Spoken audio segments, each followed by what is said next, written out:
એટલે આ ચતુષ્કોણનો અંદરનો ભાગ આપણે ગણની ભાષામાં જે કહ્યું કે ચારે ચાર ખૂણાના અંદરના ભાગનો યોગગણ કરો તો એમ કે ચતુષ્કોણનો એટલે એના ચારે ચાર ખૂણાનો આપણે અંદરનો ભાગને ખાલી નામ આપીએ કે આ એ ખૂણાની અંદરનો ભાગ I1 છે.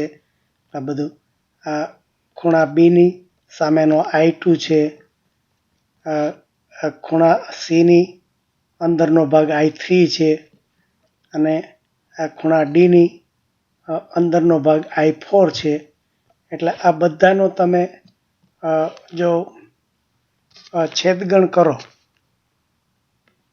તો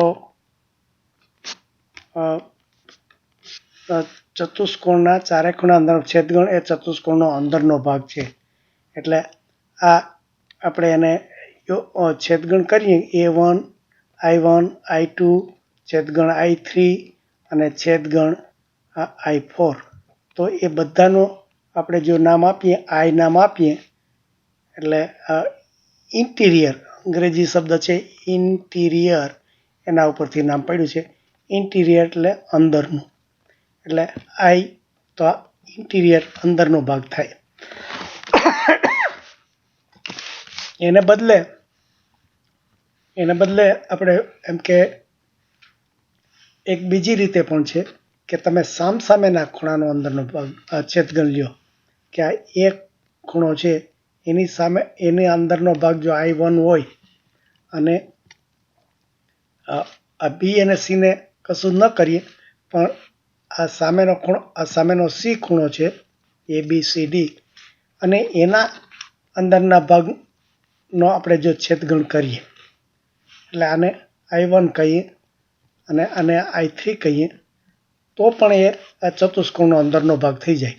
એટલે I1 અને I3 નો છેદગણ એ પણ અંદરનો ભાગ થાય. એવી જ રીતે જો આ બે સામસામેના બી અને સી કરીએ એટલે કે આની સામેનો I2 હોય આની સામેનો ડી છે એટલે I4 હોય તો એ બંનેનો છેદગણ કરીએ કે I2 અને I4 નો છેદગણ કરીએ તો પણ એ બાકી બધો અંદરનો ભાગ આવી જાય.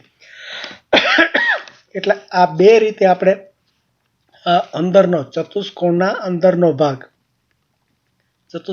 અંદરના ભાગની વ્યાખ્યા આપણે ગણની ભાષામાં કરી કે ચારે ચાર ખૂણાનો તમે છેદગણ લ્યો અથવા તો સામસામેના બે ખૂણાનો લ્યો તો પણ એ સરખા જ આવે. એટલે તમારે સભ્યો ઘણી વખત જો નંબર આપીને કરવો હોય તો પણ થઈ શકે. એટલે આ રીતે I એટલે કે અંદરનો ભાગ એને I1 I2 I3 નો છેદગણ છે અથવા તો I1 અને I3 છે અથવા તો I2 અને I4 એ બે સામસામેના ખૂણાના છેદગણ છે. એટલે આ રીતે આપણે એના અંદરના ભાગની વાત કરી.